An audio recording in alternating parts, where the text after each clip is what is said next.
Today on Living History, we're speaking with William Lindesay. Police nabbed me again on the edge of another town. They detained me for a week. I knew this was serious and I knew it was probably the end.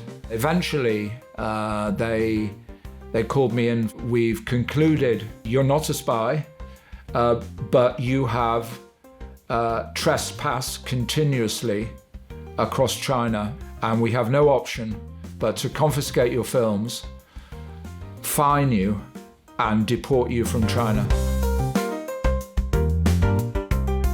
Today on Living History, we're speaking with William Lindesay. He's a man whose life work has been devoted to exploring, researching, and protecting one of the most iconic landmarks in the world, the Great Wall of China.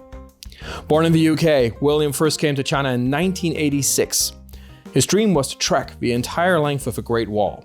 And while doing that, he discovered its alarming state of decay, which prompted him to spring into action. He became a leading voice in the Great Wall conservation and founded the International Friends of the Great Wall in 2001 to combat unchecked tourism, vandalism, and neglect. His efforts have earned him global recognition, including an Order of the British Empire for his conservation work and a National Geographic Society Award. William is also an acclaimed author.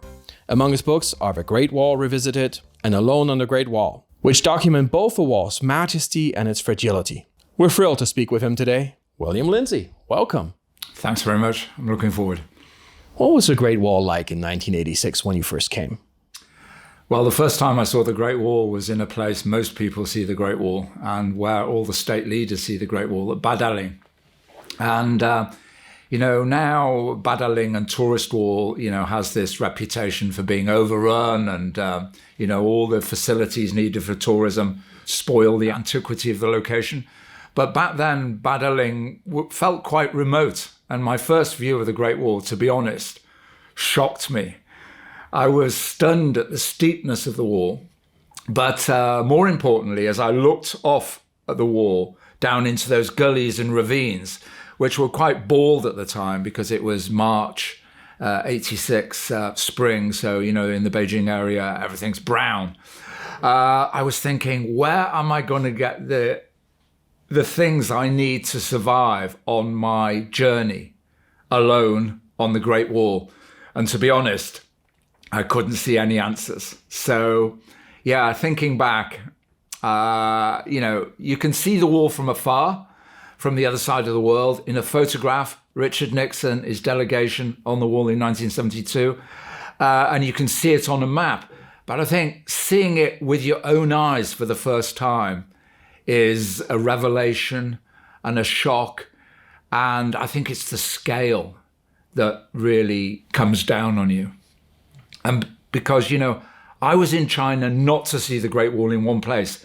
I was in China to see all the wall from one end to the other, as I'd seen on my map as a child back in the late 60s. How had you imagined the wall to look like, and what did it actually look like when you arrived? Well, I always say there are two stepping stones that led me to China. One was around about 1967, as I was perusing my atlas, the Oxford School Atlas, and it was recommended we should have that book beside our bedsides by our headmaster, the Reverend John P. Macmillan. As I was perusing that atlas, I came to the map of China. My geography was good, but when I looked at that map of China, most place names were unpronounceable, apart from Peking, but beside Peking, I saw this battlement-like symbol, and I followed it to the left, to the right, and it just went on and on and on. And I remember being amazed how it crossed those brown areas and those yellow areas that represent, mountains and deserts. And finally, I got to one end and I went the other way and I realized it ended at the sea. And then I tried, using the scale down there, I tried to work out how long is the Great Wall of China, that magical name which underscored this battlement. And I think I realized it was roughly 3,000 miles in length. And I thought, great, the longer the better. When I grow up, I want to be an explorer. I love books about exploration. Anything about climbing Everest, going to the Antarctic, crossing oceans. Those were the things that interested me. So that's my first view of the Great Wall. So I suppose I should have known I was going to be in mountains, I was going to be in deserts. But, you know, Britain, the United Kingdom, is a tiny country. We have wild landscapes, but we don't have the diversity of landscapes China has. We don't have any deserts, and we don't have those high mountains. And of course, we do have a wall. So this is my second stepping stone. Dream of the Great Wall, if you like, happened around about 1967. And I, you know, in my teenage years, I forgot about the Great Wall of China. But in 1984, when I was about 27, 28, keen marathon runner, me and my two brothers, David and Nicholas, we basically had our own athletic club and we ran many marathons. And Nick suggested to me one Sunday morning, how about a real cross-country run? And I said, well, you know, we're always running cross-country. It's what is now known as trail running. What do you mean? He said, I mean following the ruins of Hadrian's Wall across the north of England. And I thought, whoa, great. And I bought an Ordnance Survey map and plotted a route. And it was in the middle of Hadrian's Wall, if you like, that I was reminded of my Great Wall dream and fascination. Because Nick said to me out of the blue, as we're having a chocolate bar and a drink of water, you should go to China and do the same thing on the Great Wall. I remember having let the cat out of the bag about my ambition at school. My headmaster said, that's a wonderful ambition, William, but, you know, I don't know anyone who's been to China because there's a revolution. I didn't know what a revolution was. But in 1984, I was aware that the old Cultural Revolution had gone. I was aware that there was a very pragmatic leader of China by the name of Deng Xiaoping was opening the door of China. You know, once a week, twice a month, there might be a little story in the newspaper about China. And I thought, that's the place to go now. As China is opening up, this is my chance to become the first foreigner to make a journey on foot along the whole length of the Great Wall. So as you said in your intro, I arrived here in China. I say here in China because I'm speaking in Beijing. Back in 1986, which is a long, long time ago. So, you know, 5 decades of memories. But tell me about getting to China. Like today, there's a BA flight every day. How was it back then? I think there was one a week. And I remember my first journey to China. It was a long way. I think it was via Rome, Bahrain, Hong Kong, Beijing. And it was a fascinating flight because I'd never flown that far before. And in those days, you know, there's no kind of social media or anything like that, or in-flight entertainment. People talked. And there was a lady next to me and she looked quite friendly. And before long, she said, may I ask why you're going to China? And I said, well, actually, it's quite complicated. I have a grand ambition. And then she said, well, I do too. Do you want to go first? So I said, yeah, well, I'm by myself. I'm heading to Beijing. I'm a good marathon runner. I can say one sentence in Chinese, hello, I'm British. And I'm hoping to trek, run, walk on foot along the wall as it appears on my map. And she was astounded. And then I said, how about you? And she said, oh, well, you know, these people around me are they're my crew. And we're going to Beijing to make a film in the Forbidden City about the last emperor of China. And of course, you know, it meant nothing at the time. I didn't even know who the last emperor was. But a couple of years later, after my initial Great Wall adventures, I spent some time back in Britain. And of course, anything that was about China was, you know, a must-see. And I remember seeing that magnificent film directed by Bertolucci in a Liverpool cinema around about 1989, 1990. Magnificent. And then when you arrived at the wall, was it like it is today or what was the state of the wall? That's a good question because back in those days, the reforms were only in their infancy. Actually, in the mid-80s, most people in China were quite poor, I would say, but everyone was poor. And certainly, people didn't have this urge to see their country. Probably they had the urge, but they didn't have the time or the money. So actually, although, the far western end of the Great Wall, where there's a fortress, the far eastern end of the Great Wall, where it meets the sea, and one or two other tourist spots, they were places where you would see usually people in suits. They would have had a meeting nearby, and a visit to the wall was like a little a bit of time out from, meeting around the table. But there were hardly any individual tourists at that time.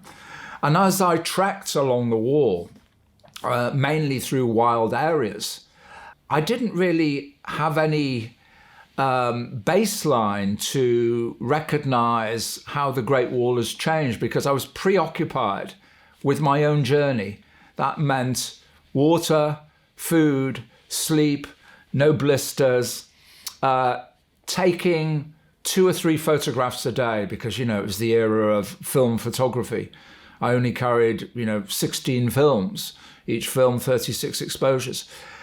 Another point to note is at that time, if you went into a market in China or even a little general store, if they wrapped anything up, it was in a piece of brown paper. And I remember the paper was very thick and you could even see wood within the paper. There were no plastic bags, no plastic bottles. So in the late 90s, as people in urban areas had become richer, as the diversity of food available had become wider, all kinds of modern packaging came in. And eventually, a couple of years before the millennium, I began to detect at panorama points along the wall in the mountain areas near Beijing and Hebei, you would find little kind of concentrations of garbage, film boxes, sausage wrappers, plastic bags. So that was more, one of the ills of reform, 1986. It's very interesting that you just said that there wasn't plastic, there wasn't garbage when you first arrived yet. But pretty early on, you decided that this wasn't just a trip, but this was going to become a central part of your life.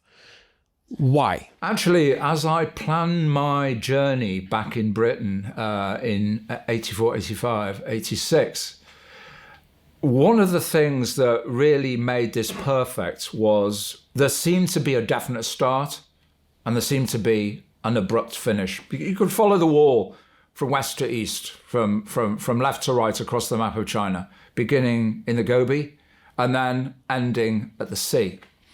And I thought, well, I'll live out this adventure of a lifetime. It might take longer to achieve than just one season. And I thought, then I'll go back to Britain, rejoin conventional employment. I was employed at Manchester Polytechnic, so I thought maybe I could become a lecturer, who knows, even a professor later, find a beautiful girl, buy a house, sports car, live happily ever after. And I must say, it went beautifully wrong. And it went beautifully wrong all the way through. But many of the wrong turnings, many of the what I thought were disasters at the time, turned out to be great blessings in disguise.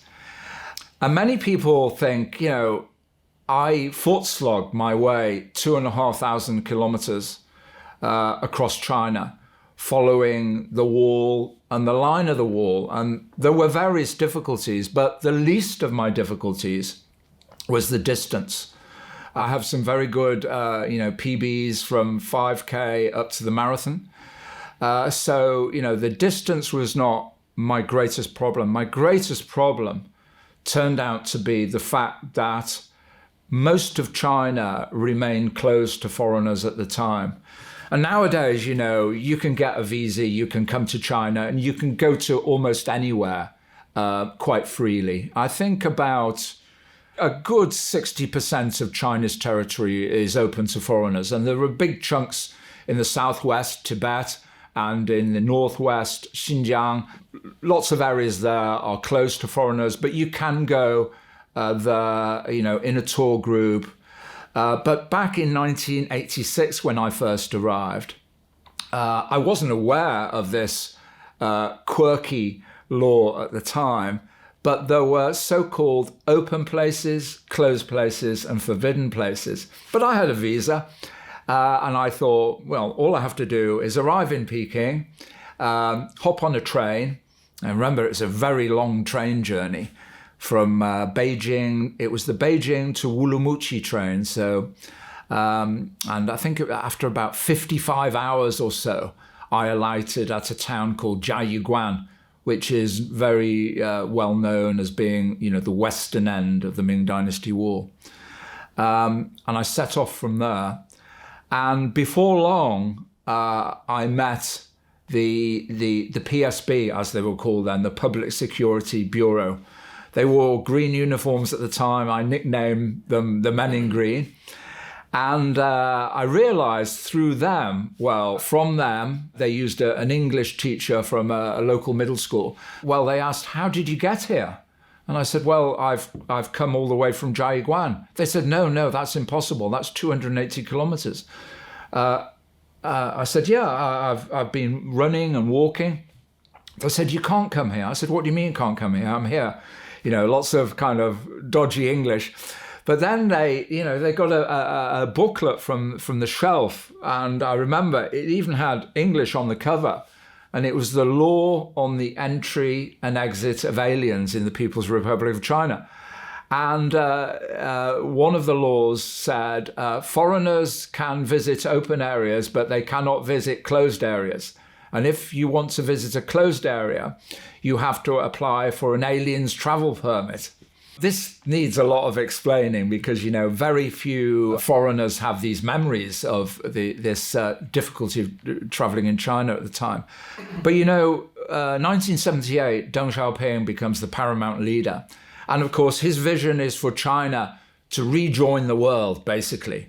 The Geiger Kaifang, the reform and opening up master plan begins.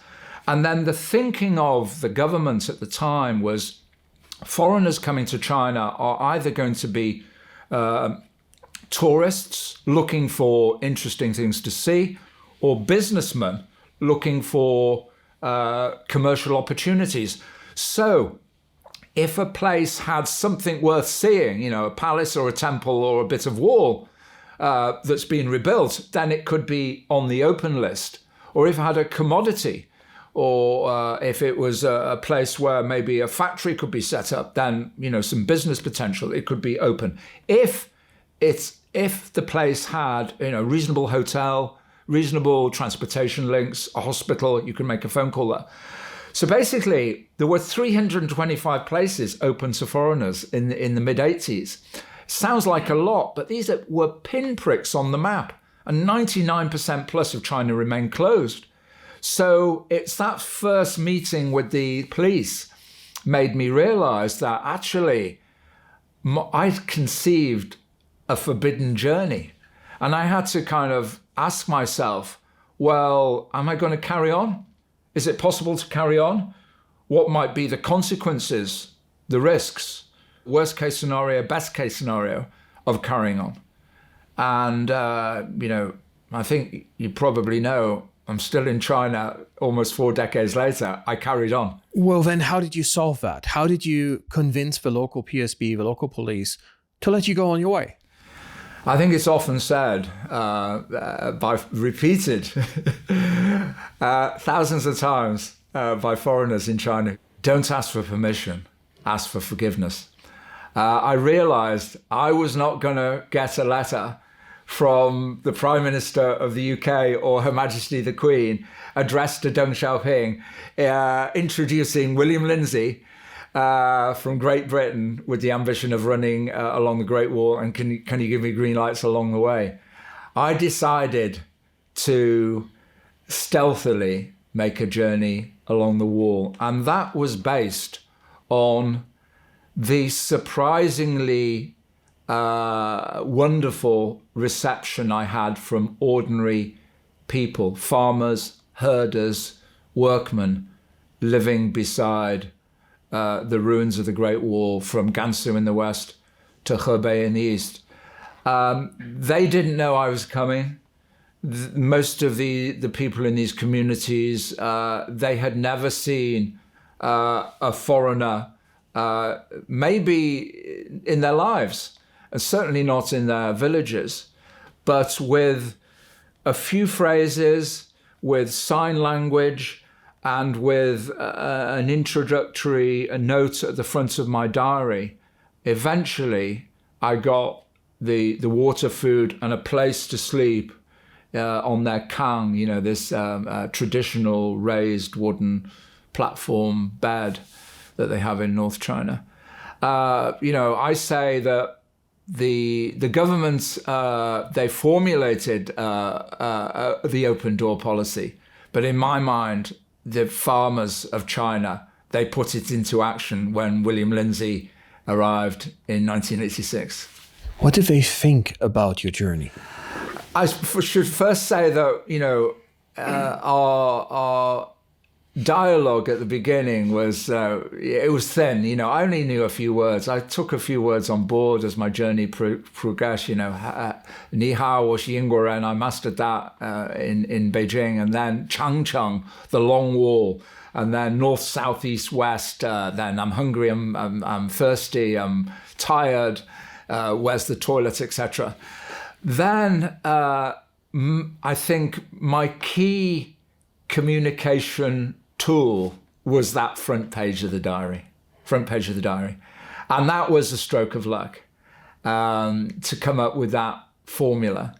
I was in central Beijing, and basically foreigners, they orbited around a few spots in Beijing in the 80s. One was the Beijing Hotel on the main avenue. You know, it's just like a few hundred meters away from the square. Another key point was the Friendship Store and Guoji Dasha, the international building.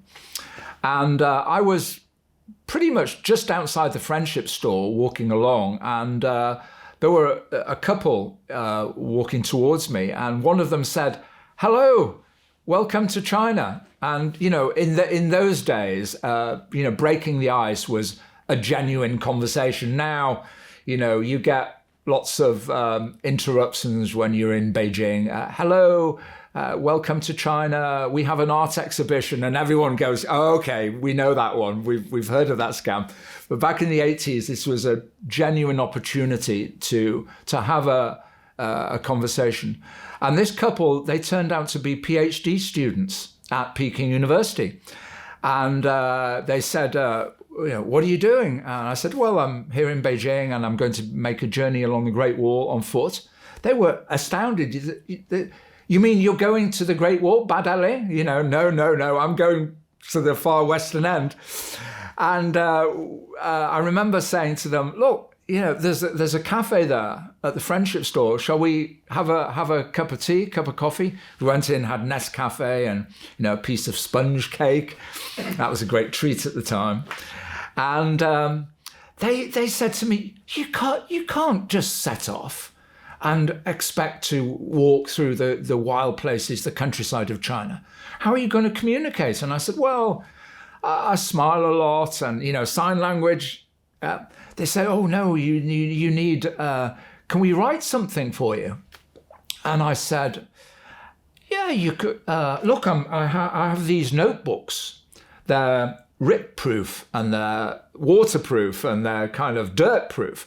You could write a message on the front page, something like, dear Chinese friends, hello, my name's William, making a journey along the Great Wall on foot. I'm by myself, so I need help, especially a drink, something to eat, and if it's late at night, a place to sleep. And if you know anything about the Great Wall near your home, please write that. And please, most importantly, write your name and the name of this village." And they wrote it. And then I remember Shu Hong, Han Rong, the name of the said persons, Shu Hong said, "I've added a line." I said, "What?" And he said, "Zhong Ying You Yi Wan Sui." And I said, "What does that mean?" He said, "Long live the friendship between China and Britain." So I thought, yeah, that's a good addition. Boom, off to go. And actually, foreigners at that time used the FEC, right? The foreign exchange currency. Oh, yeah. How did you even pay in those villages? Yeah. Well, you know, I was actually sponsored by Thomas Cook Traveller's Checks. Does anyone remember Traveller's Checks? Well, and Thomas Cook Traveller's Checks was owned by one of the big four British banks at the time, Midland Bank, and they had a rep office in Beijing, in Guoji Dasha. But, you know, it's hard to cash a traveller's check in a hamlet in China, especially when it's closed to foreigners. So, you know, I cashed my traveller's checks and I got my FEC. But FEC at the time, if you use those in the boonies, in the deep countryside, the people wouldn't even believe it's Chinese currency. So you had to exchange those FEC for renminbi, you know, the people's currency. And that was done normally in the hedges opposite the Beijing Hotel.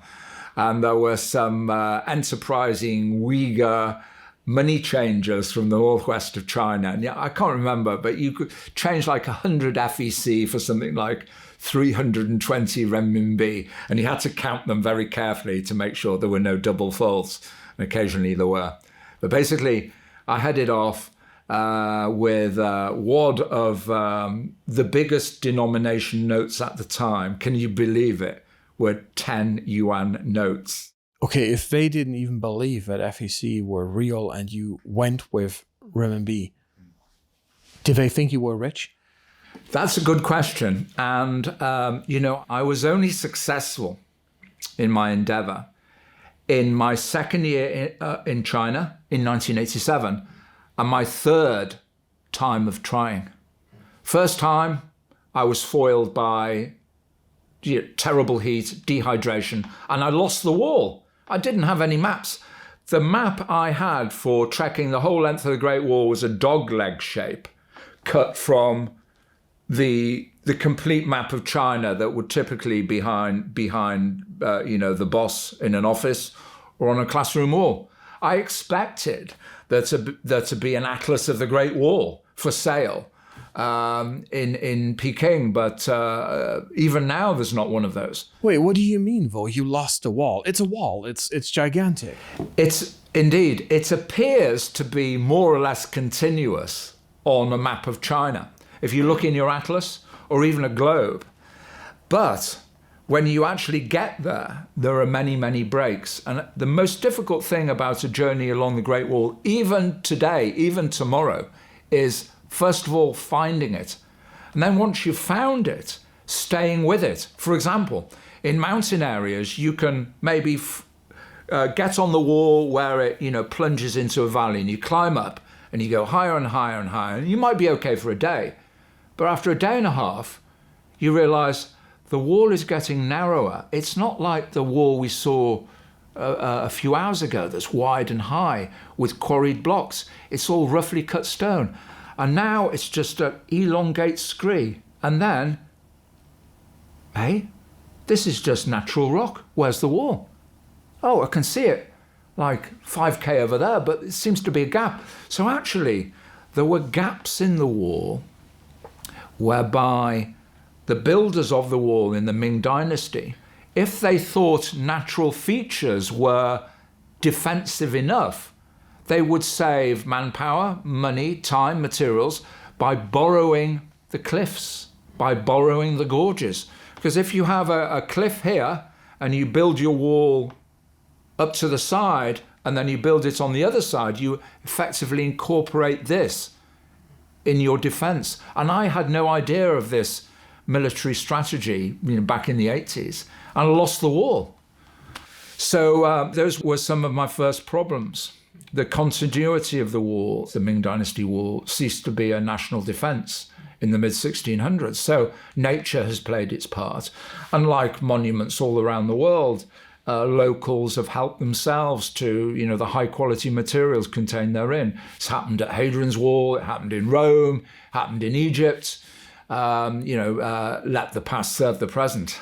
So then let's actually talk about the state of the wall back then. What was it looking like?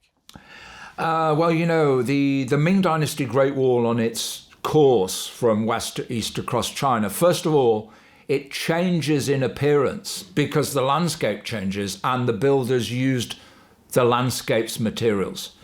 So actually, the western third of the wall and the middle third are largely made of earth.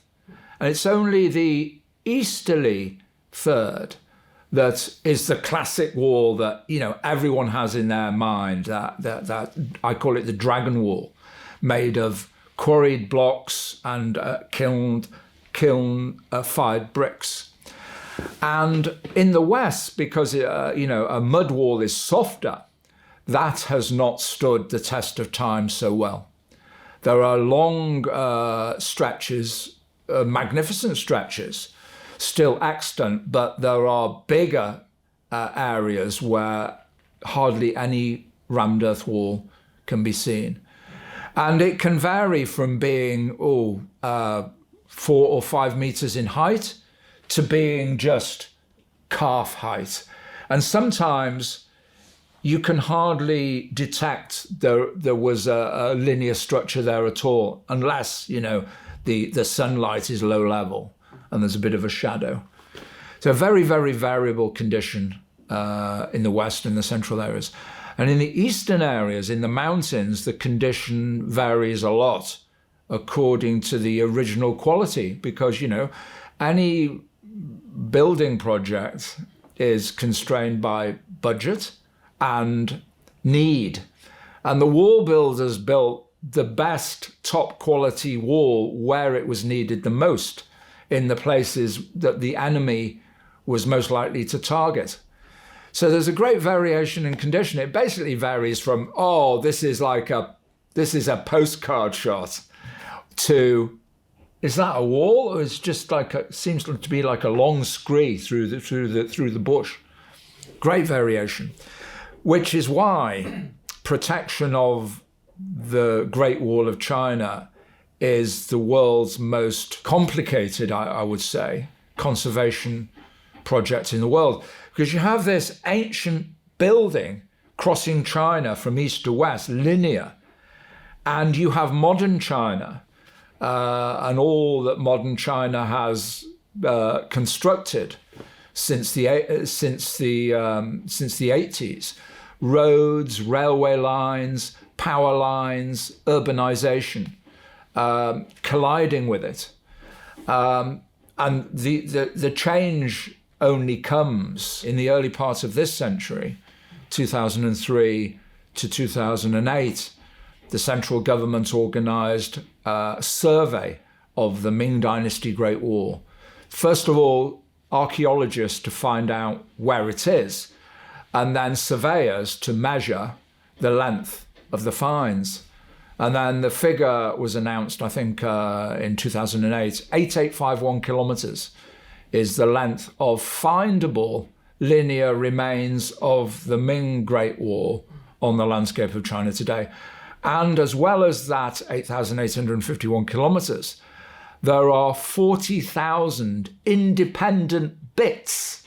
It could be a barracks, a castle, a tower, a quarry, a kiln, 40,000 of those little bits that we regard as part of the Great Wall defense system, as is strewn across 9 provinces of China. So, imagine the conservation efforts to protect those sites.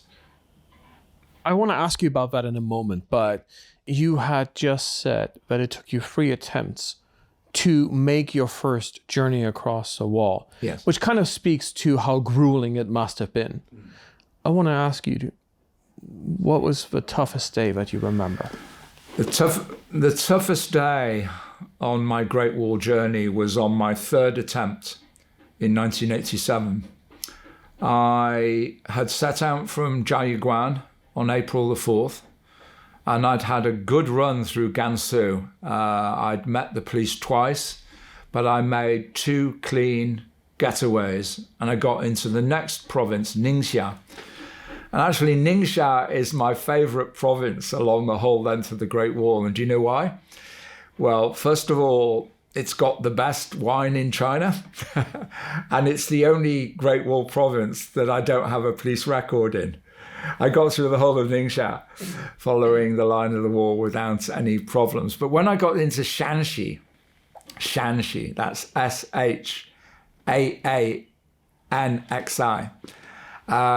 had big problems. The first was an arrest near the town of Hengshan. And the police, as usual, they took me to the police station. I was told this is a closed area through an interpreter. I was told you're 400 kilometers away from the nearest open town. And we're going to, with your money, we're buying you a bus ticket. And we're telling the driver, if you get off the bus before your destination, you will be reported and you'll face serious consequences. So, I thought it's game over. I've managed a couple of escapes, but this time they've got me. They're sending me back. And they got the ticket, they put me on the bus, and I remember it was a grey, miserable day. There were a couple of other people on the bus. Policeman, interpreter, driver were out there smoking. And I was just thinking, I've arrived in China too early. Most of China's closed. Maybe in 10 years. But then I thought, in 10 years' time, these aren't going to be 2.5-hour marathon legs. They're going to be 3.5-hour marathon legs. But I'll just have to readjust and go back to Britain and re-enter the world of, learning in Manchester. And then I can say, I was saved by an act of God. Can you guess what? A massive sandstorm blew in. Things started rolling, rattling, falling. People started running, screaming. And I would say within 5 minutes, visibility went down to a few meters. And there I was on the bus contemplating my non-existent future. And I thought, I've sacrificed so far, so much.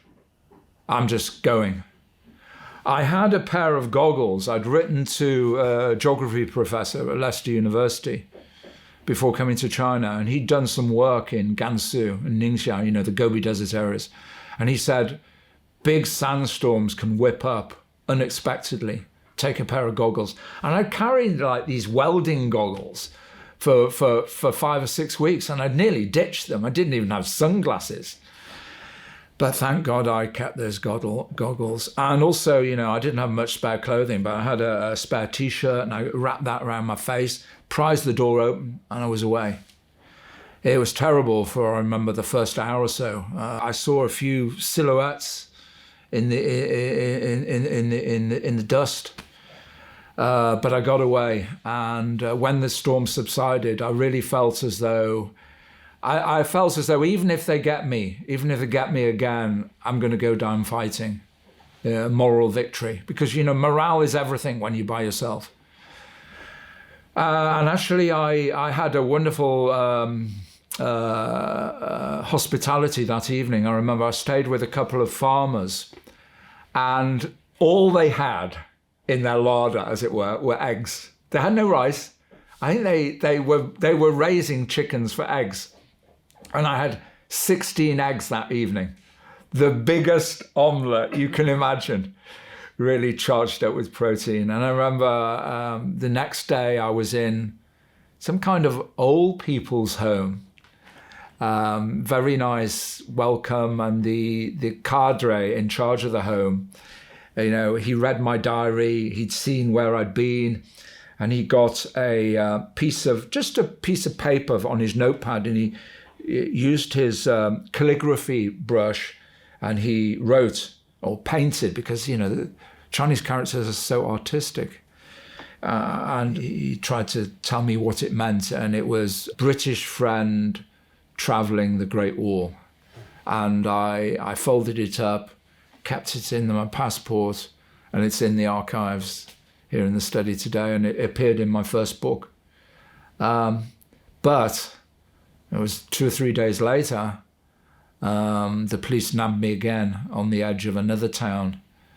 They took me to a bigger town, big building, obviously the police headquarters, marched me into a room, big table, about 15 policemen sitting there. And the first question was, do you recognize the officer over there? And I looked at him. And of course I recognized him. He was the fellow who apprehended me the previous week. But of course I said, no, I don't seem to recognize him. Anyway, the police, they detained me for a week. So they locked me in my hotel room on the 7th floor. And I remember the interpreter saying, don't try to escape. The waitress would bring up my breakfast, lunch, dinner. Every morning, the interpreter arrived in a Beijing Jeep drive to the police station for the updates, more questions. They searched everything, down to my shorts that first meeting, searched everything, even my diaries, and films, camera, everything they went through. And I knew this was serious, and I knew it was probably the end. And eventually they called me in for the final judgment, as it were. And it was basically, we've been talking to the Public Security Bureau of Shanxi Province and also the Northwest Military Garrison in Lanzhou. We've concluded you're not a spy, but you have trespassed continuously across China from Jiayuguan, as evidenced by your diaries. And we have no option but to confiscate your films, fine you, and deport you from China. And you should not enter China again. Well, when this judgment was pronounced, my heart went into my stomach, because I just wanted to see the whole length of the Great Wall from end to end. And I was halfway. On the basis of my previous failures in 86, anyway, I decided to divide my journey in 87 into 2 parts, spring and autumn, because the summer is horrible, hot in North China, and the winter is long and cold. And I was pretty much at my end of spring, early summer target, but, it was over. What could I do? Well, first thing I had to do was negotiate the deportation up from 3 days to 7 days, because I was in a place called Yulin. Yulin to Ya'an, the nearest open place, was a whole day. Ya'an to Xi'an, the railway, was another day. Xi'an to Beijing was about 17 or 18 hours. And that would give me half a day to get my airfare and my air ticket out to Beijing. And at the time, I think British Airways had 1 or at most 2 flights a week. So I managed to negotiate up to 7 days. And that was that. A policeman and the interpreter escorted me to Ya'an. And we got on well. In fact, the policemen, they visually showed signs of friendship and respect. But when they put their hats on and they read, the law on the entry and exit of aliens into the People's Republic of China, it was very stern-faced. And they were never aggressive. I never felt unsafe. And on that journey to Yan, bumping along on that bus and, snacks on the way at the bus station, the interpreter, new graduate from the Xi'an Foreign Language School, he said, I graduated and they sent me to Yulin in the northwest of this province. And In my first month, I meet William Lindesay and I hear all these stories. We respect you. This is just our law. Maybe later in some years you can return to China. And it was all very good-hearted, but my heart was broken because I just wanted to see that wall so badly from end to end. But you know, amazing things happen after disasters. And I made my way back to Beijing. I felt rotten, hard seat on the train overnight. And I stayed in my usual hotel because remember, you know, this is my third time in China. I always stayed at the Longtan Hotel, which is beside a park in the southeast of Beijing. So I was in the Longtan Hotel, catching up on sleep. And I woke up at about 4 or 5 o'clock on the Saturday afternoon. It was late May or maybe early June. About 35 degrees outside, humid. You could hear the cicadas.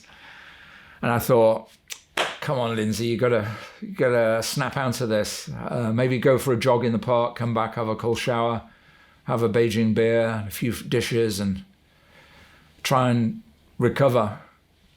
So I got my kit on, went downstairs, and I was like preparing to dive into the hot humidity from the comfort of the air-conditioned lobby.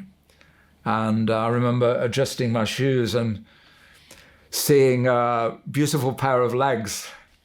And there was a beautiful young woman, or girl, I would say, standing near the door. And our eyes met.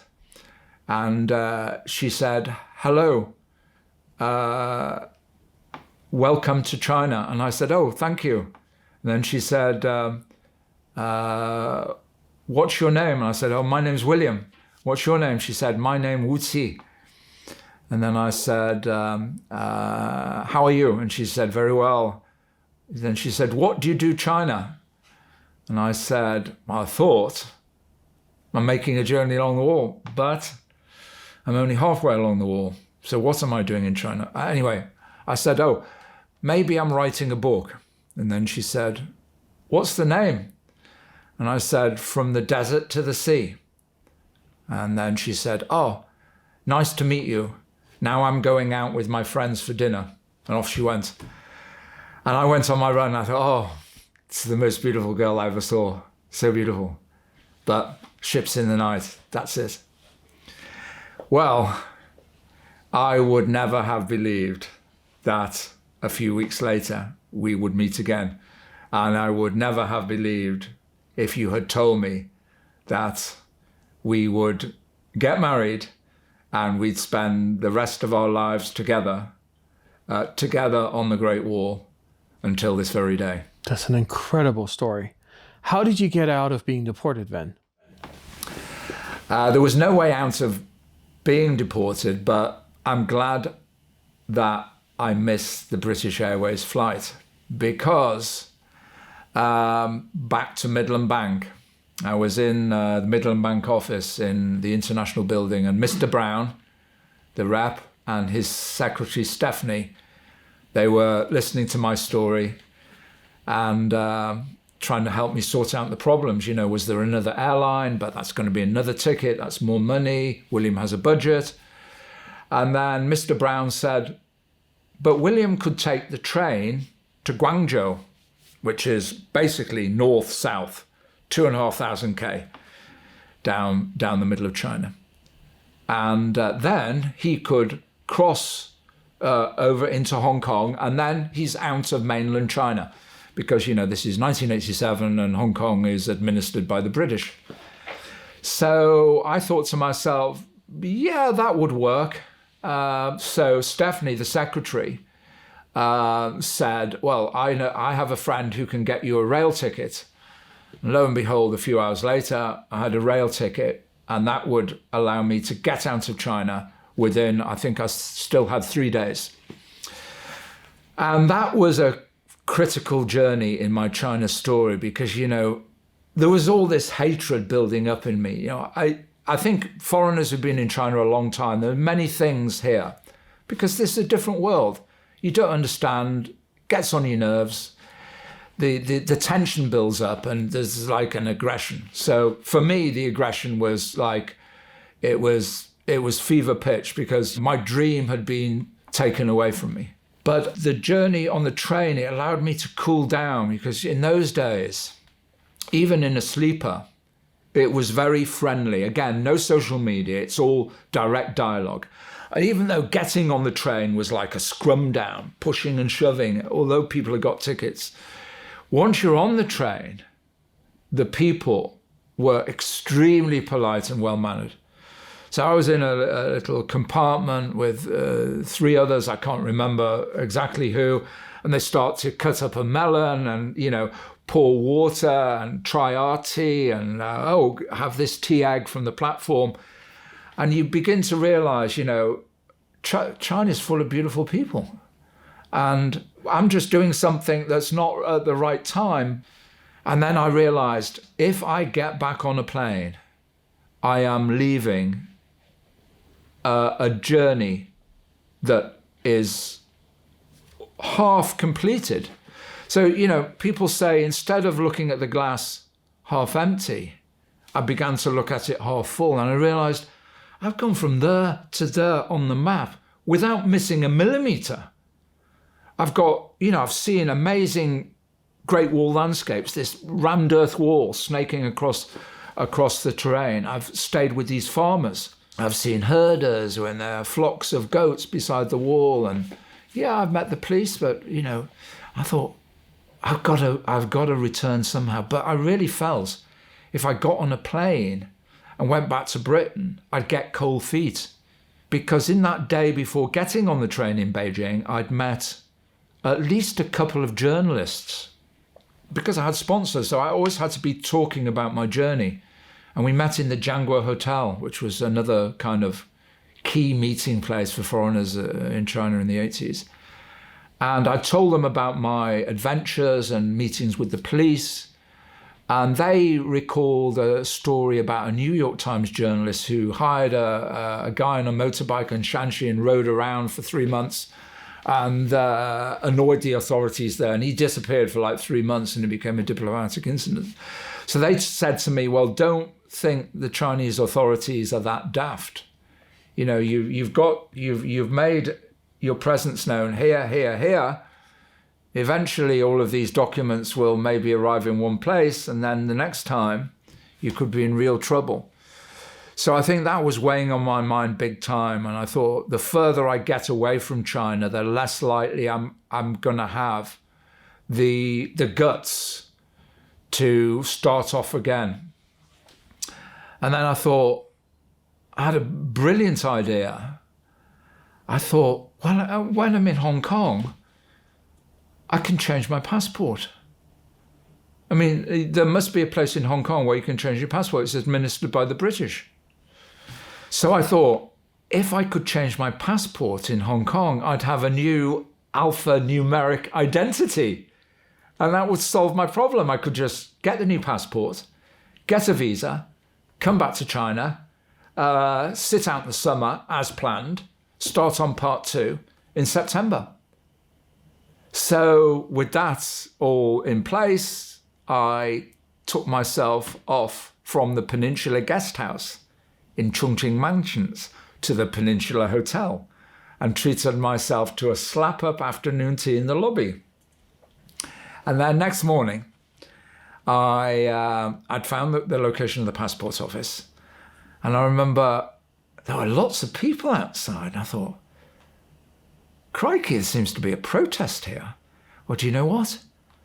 There was a picket line. The workers, the employees of the passport office were on strike. There'd been no service for weeks. So that plan was scuppered. So really, I was back to square one.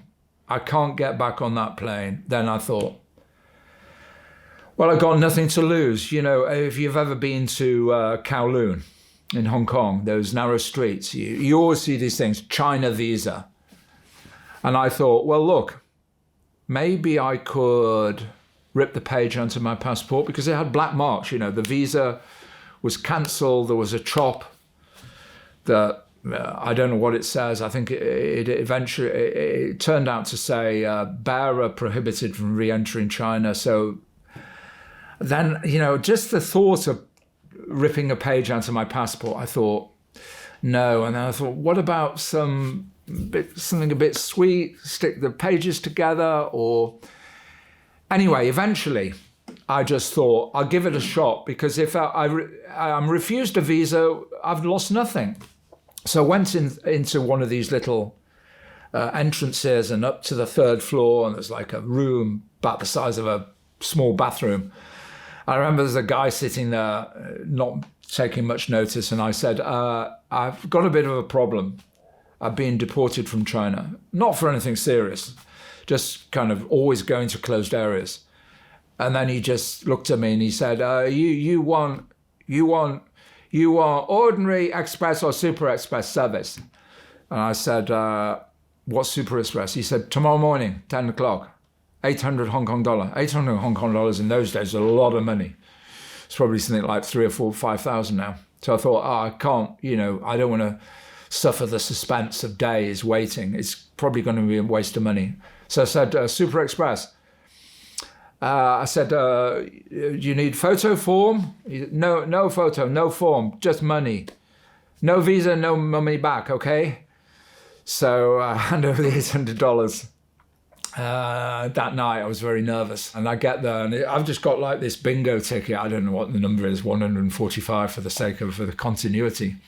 And he pulls up this like massive Adidas sports holder with like 500 passports in, rubber bands. And he said, what country? Yeah. Oh, UK. This is like, and he's like going through it time and time again. And then finally he tosses the passport back to me, and I flick through. I got a China visa. I couldn't believe it. I was absolutely elated. But then, of course, once I got out to the office, and I went back to Chongqing Mansions, to my room about the size of a telephone box on fallen over. I'm looking and I'm thinking, well, at the border am I going to get through the mainland border at Lo Wu? And I thought to myself, first of all, that's a very, very busy border crossing, number one. Number two, even if the immigration officer on the mainland side, even if they spot those black marks, what are they going to do? They're just going to say, go back and I can go to Hong Kong. I'm a Brit. You can go there for three months.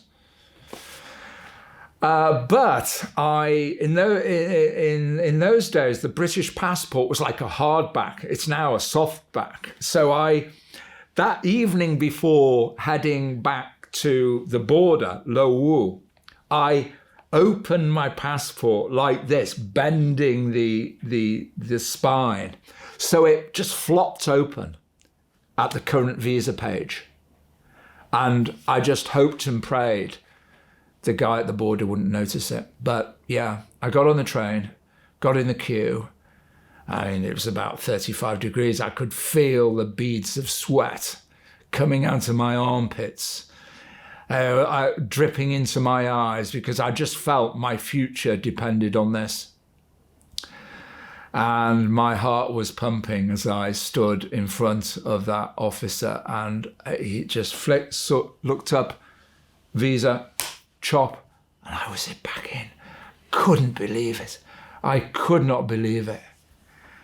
And it was back on the train to Beijing, and I thought, well, next week I'll go to our embassy and I'll explain I've lost my passport and I'll change it that way. And I went back to my hotel and I was on top of the world. And next morning I thought, got to stay fit. Got up about 5 a.m., got my kit on, went for 10K in the park, came back, had a cold shower, went down for breakfast. Big dining hall. There's one person sitting there. It's that gorgeous girl I saw 2 weeks before. So I went over and said, do you remember me? We met a couple of weeks ago. She said, oh, yes. What are you doing here? And I said, what are you doing here? She said, oh, my home, Xi'an, and my company, Beijing. So my company pay for me to live here. I'm going to work. And I said, where do you work? And she said, I work in Guojidasha. Guojidasha is the only international office building in Beijing at the time. And my sponsor, Midland Bank, who owned Thomas Cook, they were in that building. I said, what an amazing coincidence. My friend, their office is there. So I said, maybe if I'm nearby next week, I'll call by and say hello. And I think she maybe said, oh, yes. And then off she went. So next day, I went for a shave and a haircut in the Beijing hotel, 10 FEC, which would be like big money nowadays, and bought a new shirt and knocked on the door of Daiwa Securities. And again, as I knocked on the door, I felt very nervous. I mean, dating in those days was, you had to have guts. None of this online distant messaging. And she came to the door looking, I remember, a little bit embarrassed. And I said, I was just passing and wondered if we could have a dinner together. I want to know more about China. She said, when? I said, how about tonight? I said, oh, no, very busy. How about tomorrow? Oh, very busy. How about Thursday, Friday? Very busy. I thought, maybe she's spoken for. Then I tried one more time. I said, oh, well, maybe, how about next week? And she said, yeah, next week may be okay. When? Monday. Okay. Where? Downstairs. Finish work, 6 o'clock. And she turned up with a big dictionary. We walked along to the Jianguo Hotel. We had a very nice chat for a couple of hours. And as they say, the rest is history. I think I proposed to her after about 10 days. And she was completely shocked. She said, but you're a foreigner. Then after about 3 or 4 weeks, I asked her again. And she said, I like you, but my mother, Chinese people think foreigners are spies. And then after 2 months, so basically towards the end of the summer, during which time we'd been having many dinners, many lunches together, walks in the park, I asked again, and she said, let's try. And we're doing pretty well. We're up to 37 years now. Foreigners are spies. How did you convince the mother? It was kind of a cat out of the bag story, because I went back to the wall, of course, in September. And I dare not go back to the very place I deported from. So I got a ruler on the map. And due north of Yulin was a place called Dongxiang. It's now called Erdosi in Inner Mongolia. They have the Genghis Khan mausoleum there. It's about 100k south of Baotou. It was an open town as well. So I returned there in September. And Wu Qi, my girlfriend, she decided to go back to Xi'an when her parents were away, to tell her sister and ask her big sister for advice. And she did.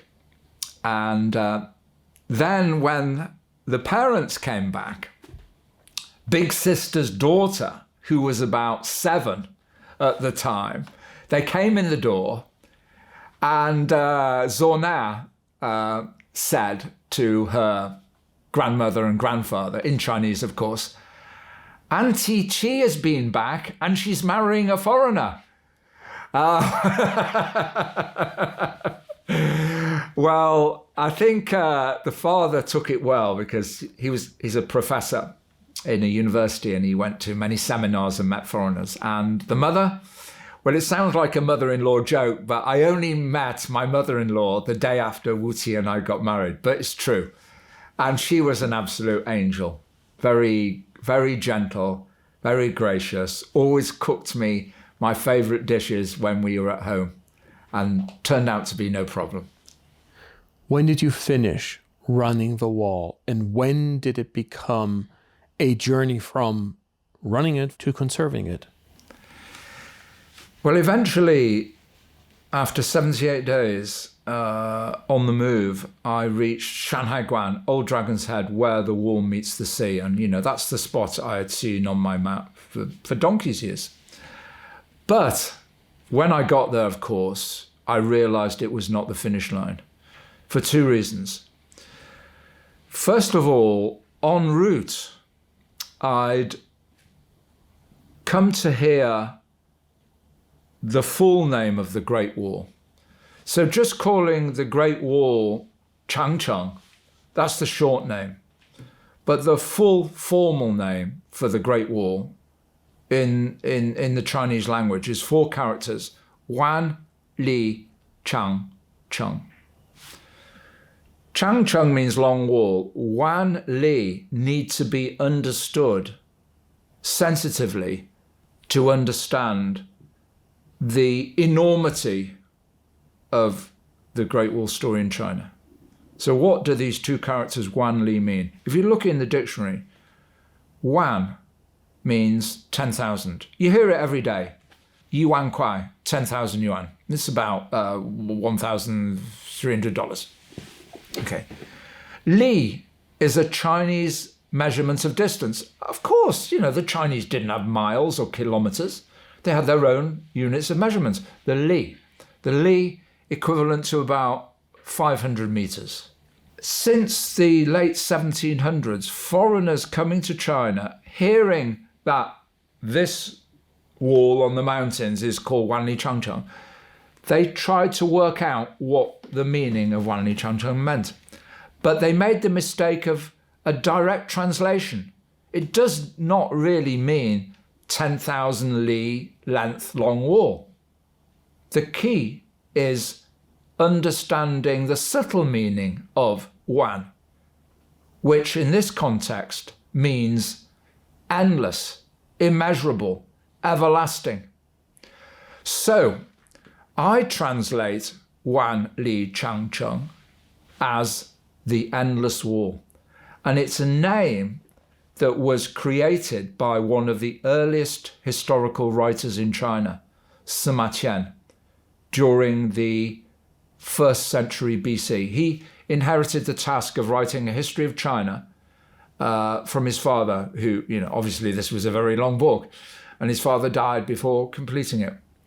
And Sima Qian was part of the then emperor's entourage touring the empire because he was an astrologer. He understood what went on in the sky, and that was very useful to Chinese emperors. So Sima Qian writes in his records of the grand historian, Shiji in Chinese, which is like a 135-volume work. He writes, "I have been to the northern frontier and I have seen a Wan Li Changcheng, an endless wall." And he used that term because it crossed the then empire from that side to that side. It was immeasurable. And strangely enough, this term would become more accurate and meaningful as the centuries rolled on, because what so many people don't understand is there's not one Great Wall of China. The Great Wall of China that you see Instagrammed, that you see in your Lonely Planet, your president or your king or queen visiting when they make their first state visit to China. This is on the Ming Dynasty Great Wall, which was built between 1368 and 1644. What's amazing is before that wall, the most recent Great Wall in China, there were at least 15 other Great Walls of China built by different dynasties. And long wall building began round about 300 BC. So that partly explains how I realized that my future would likely be in China long term. One, because I was about to have a wife from China. And secondly, I discovered that Great Wall is not this object you see in the guidebook, not just a monument of the great things to see in the world, but a massive subject in Chinese history. studying the wall is not just that wall you see, the top layer you see on a map of China. There's a lot more before that wall. But then preservation, why did it start? How did it start? My thoughts about the future of the wall began in the 1990s. So I've made my journey along the wall. I got married with Wuzi. We went to Britain. And then in 1990, we decided to come back to China. We felt China's the frontier. But it would be as late as 1998 before I became involved in Great Wall protection. And at that time, I was working for the Chinese government as an editor, a copy editor in China Daily and China Features, part of the Xinhua State News Agency. And I had the Great Wall on my doorstep because I'm living in Beijing.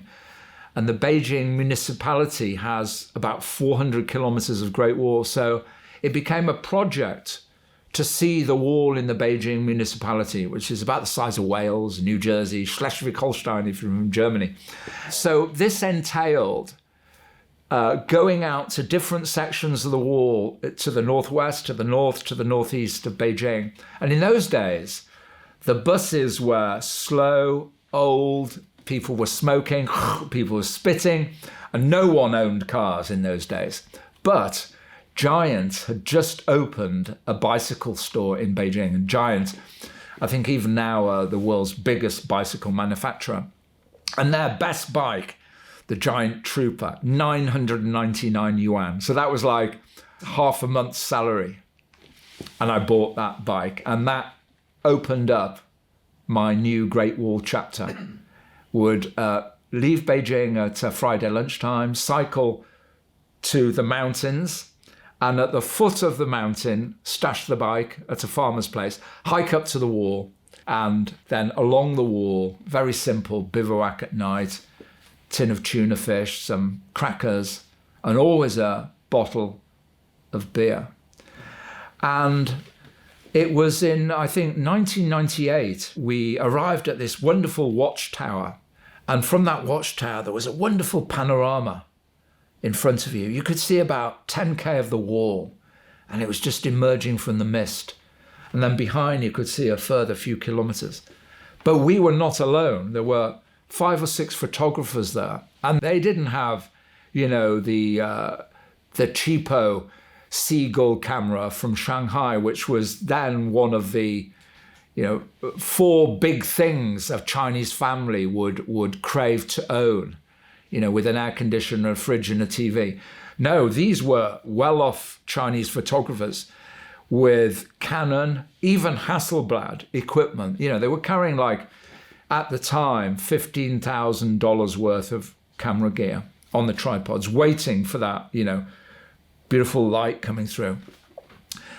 And then I noticed on the ground between the tripod legs, there were these orange and green boxes, Kodak and Fujifilm boxes, and the little plastic canisters all over the in the rubble. And then once the light had become a bit white, they started to, talk and get food out. And I noticed they just dropped it at their feet. And I thought, wow, these people, they've come out here, they've hiked up the mountain, they're carrying all this gear to capture the majesty of the wall, but right under their feet, there's this eyesore. And I just kind of got a little bag out of my backpack and started picking stuff up.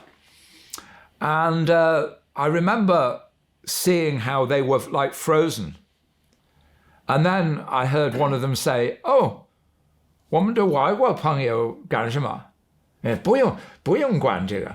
This translator says, "Hey, what's our foreign friend doing? Oh, no need to do this." And then I said, "Oh, I feel seeing this on the Great Wall of China, I feel uncomfortable because it's so beautiful." So I carried on picking up. And then one of the guys said, 不用管，这是我们中国的万里长城. No need to worry about this. Is our Chinese Great Wall. And then, my Chinese now isn't very good, but even then it was not as good as it is now. But I came up with a line that translates says, 我知道这是你们中国的万里长城，但是中国是一部分我的地球. So that translates as, yeah, I know this is your Great Wall, China's, but China is part of my world. And then there was a long silence. And then one of them said, hey, 我们学习学习. Let's copy the foreign friend. And so we cleared it all up. And then I got back to Beijing and I told this story to my wife, Wuxi, and she said, oh yeah, in China, you know, the environment has been damaged a lot. And then on successive trips, I would come back and I would say, oh, I went to a different place and there's a lot of garbage. And then Wuxi said, oh, either forget about it, get on with your own research or do something. And I said, well, what can I do? I'm a foreigner. And she said, oh, well, you could maybe gather a few people together and go and have an activity. And then the idea of a cleanup occurred. I telephoned the Great Wall Sheraton Hotel. I think it was pretty much built when President Bush was visiting. I phoned the PR department, spoke to a woman, still remember her, very helpful, called Lydia Liu. Within 2 minutes, she got the idea. And she said, I'll call you back. I think it's a wonderful idea. And indeed, certainly within the hour, she called back and said, oh, Bruno, the GM, thinks it's brilliant. 100 people. And we'll start from the hotel. We'll go to Jinshanling. And we'll do a T-shirt. And we'll provide a packed lunch. And we did. We were oversubscribed. I think we put an advert in China Daily. And actually, most of the participants were Chinese. They're probably about 70-30. And Wuxi, my wife, is very good. She said, even though there's 100 of you doing that, we need some journalists to write about it. So she phoned a few people. And eventually, there were about 20 journalists joined. And well, at the end of the activity, I remember a journalist from the Beijing Qingnian Bao, so that's Beijing Youth Daily, asked me a couple of questions. One was, William, is there any law to protect the Great Wall of China, to protect it from garbage or anything else? And question 2 was, is this a one-off activity or are you going to carry on? First question I answered, I've no idea. But the Great Wall is so immense and most of it is wild. I expect there are laws to protect it, but I'll try and find out and get back to you. Question 2, I replied, I'm going to carry on as long as this kind of activity to focus attention is necessary. And I have done so far until this year. And you've met a lot of very interesting people. I mean, I recently spoke with the environmental activist Ma Jun, and he also immediately remembered you and remembered collecting trash on the wall with you.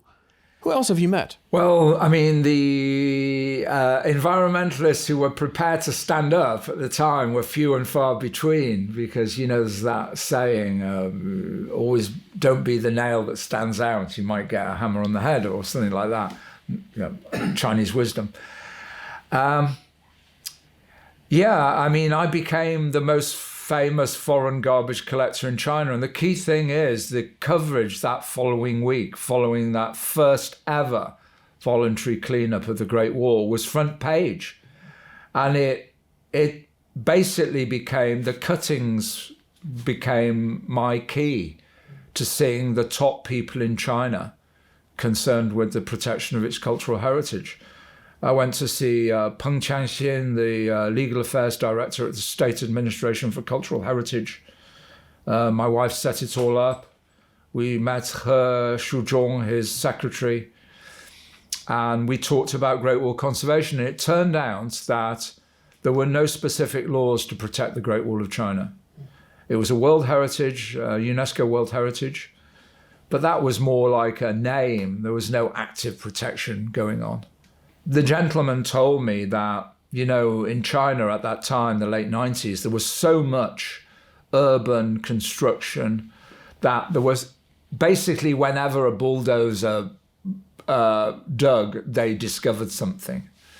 And so all the state's resources for protection of surface or subsurface archaeology was absorbed by these ad hoc discoveries. And, the Great Wall, the majority of Great Wall was wilderness in remote areas. No one was going there. But at that time, the late 90s, the then Premier of China, Zhu Rongji, who had been mayor of Shanghai, he pledged to make the automotive industry a pillar industry of China.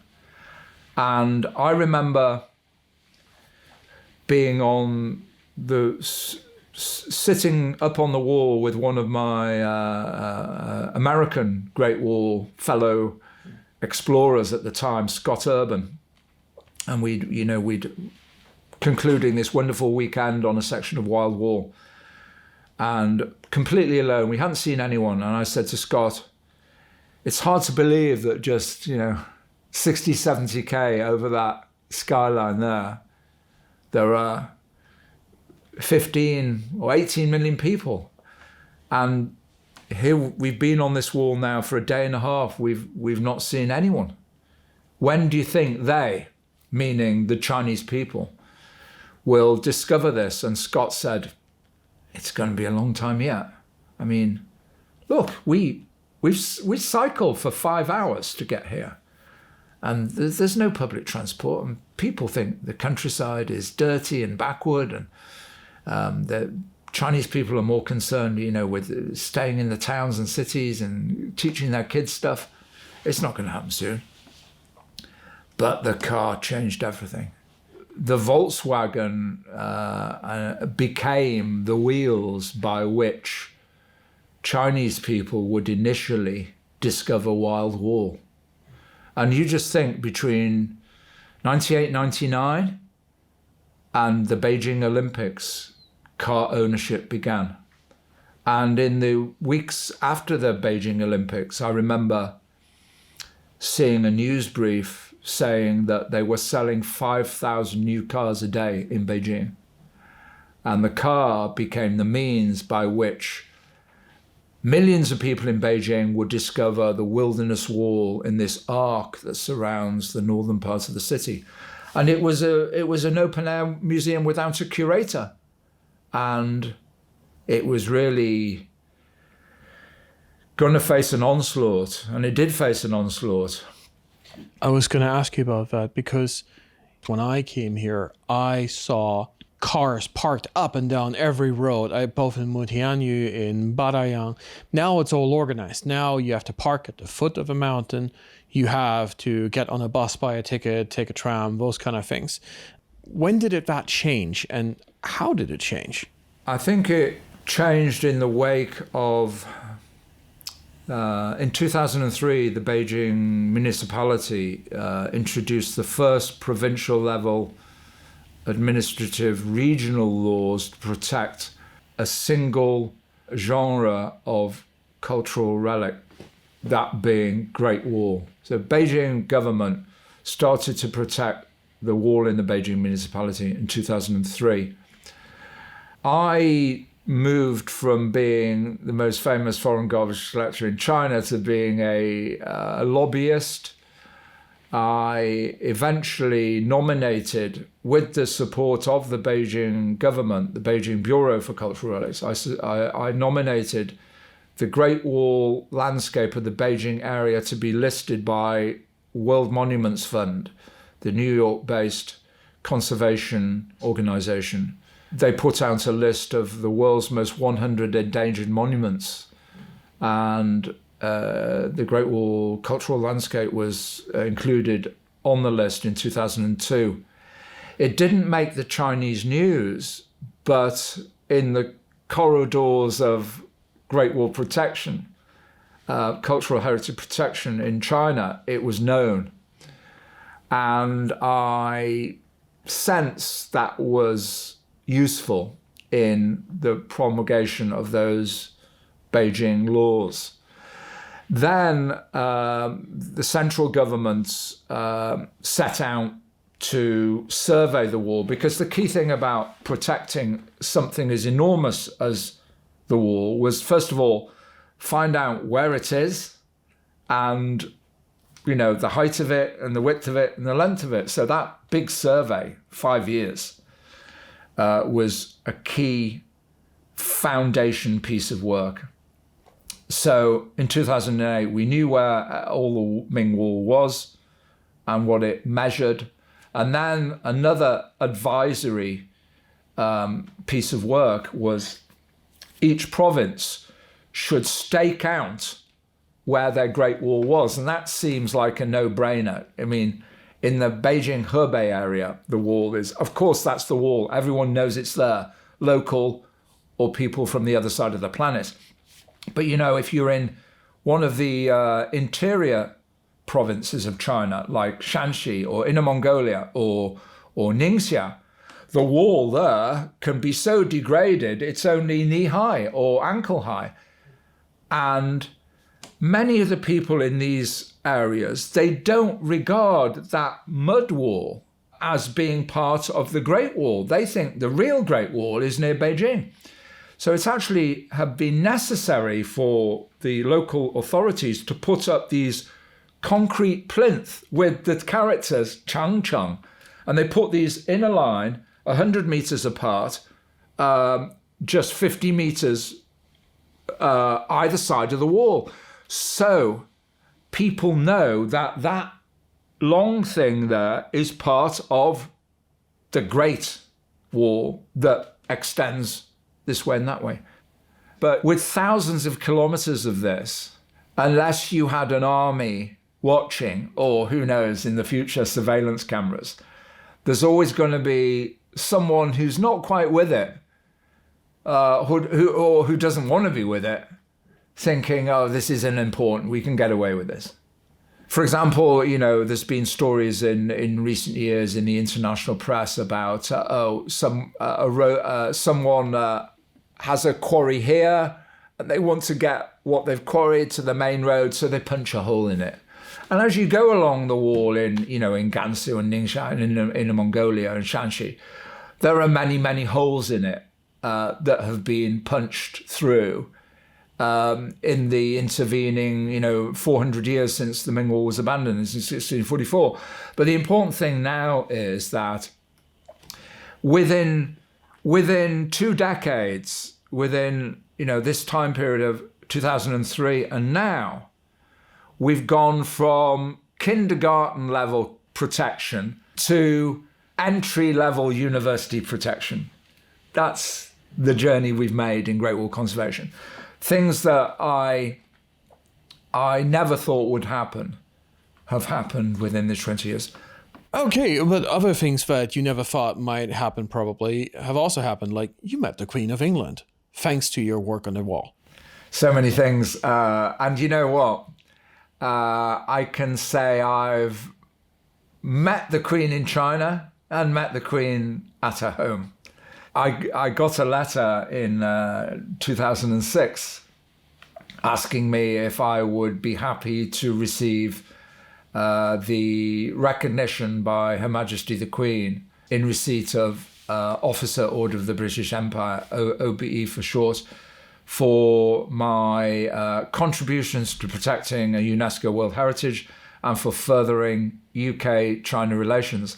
And of course I accepted, and I got dressed up in the morning suit and went to Buckingham Palace in July 2006, that in front of the Queen will receive a little message through her earphone and she will say something relevant. So as she was attaching my medal to my jacket, she said to me, I've seen the Great Wall only once. I visited China only once. And I said, yes, Your Majesty, I was in Beijing at the time, and I saw the Union Jack flying in Tiananmen Square, although your car was in the distance. And then she said, protecting the Great Wall, that must be a lifetime's work. And I said, well, I'm doing my best. And we'd been told by the equerry that when Her Majesty offers you her hand, that means don't go into chapter 2 of your life story. We're told just to step backwards without turning your back and not falling over and make your way out. But yeah, I was referring to the fact that in 1986, after my second failure, after the police stopped me, I had returned to Beijing and I was nursing my wounds in the Longtan Hotel, and my Aussie roommate, Graham Taylor, said to me, look, Will, it's on front page. Your Queen is visiting tomorrow. You've got to get to the square. And I said, I'm not feeling very well. My stomach's rumbling and, I've got a stress fracture in the foot. He said, no, you've got to get to the square. And we went there and the Union Jack was flying and we saw the motorcade come in. But that was 1986. And who would ever think that 20 years later, I'd be in London, in Buckingham Palace, receiving that award from the Queen. Quite amazing how stories turn out. The relationship that seems to have changed is I see behind you Chinese police badges. Yeah. So what's your relationship after having been banned from China with Chinese authorities now? That's a great question, because after the first Great Wall cleanup in 1998, I was working at the State News Agency and the telephone went in my office and I picked it up. I'll just kind of translate. Hello? I'm looking for William Lindesay. I am William Lindesay. Who are you? I'm the chief of police in Yulin City, Shanxi province. My heart sinks. That's the place I was deported from in 1987. Oh, hello. How can I help you? I've been reading. Are you William Lindesay? I've been reading in my China Youth Daily about your cleanup on the Great Wall, and I've realized you were the man we stopped in 1987 when Yulin was closed to foreigners. Oh, I'm so happy you've contacted me. Yes, I'll never forget 1987. I'm very sorry. I was a very determined man in those days. Oh no, don't be sorry. In those days, the reforms had not reached Yulin. We were a closed city. But I have good news. Now Yulin is open, and I want to invite you and your family back to be our guests. Oh, that's so kind of you. I'll certainly take up your offer. I'll discuss this with my wife. Thank you for contacting me. Do you remember me exactly? Well, no, it's about 12 years ago now, but yeah, are you the policeman? No, I was the interpreter. You were the interpreter, so why aren't you speaking English to me? 从来我的英语越来越不行，因为他们给我新的工作，没有机会说英语。Sorry, that was, my English has gone downhill, but your Chinese is improved, and they made me, I got promoted and I had no chance to use my English. So anyway, got this amazing phone call because of the cleanup. And eventually in 2007, it's the 20th anniversary of my successful Great Wall journey. We made a celebratory journey with our two children, Jimmy and Tommy, along the wall, revisiting old friends and revisiting enemies. And of course, the police were no longer the enemies. We were best of friends. They made me an honorary citizen of Yulin. My photo exhibition, which was a special exhibition showing the changes at the Great Wall in the 20th century, was put up in the town square. And it was just surreal that, I was basically, handcuffed and locked in the Yulin Hotel for a week And they insisted when we stayed in Yulin that we stay in that hotel. They had a banner across the street, welcome William Lindesay, founder of International Friends of the Great Wall. And yeah, it was a story that eventually appeared in the Beijing Evening News. Was it in 2009 to mark the 60th anniversary of the foundation of the People's Republic of China. And the headline was, "From trespasser to honorary citizen." So I thought that was a pretty cool story.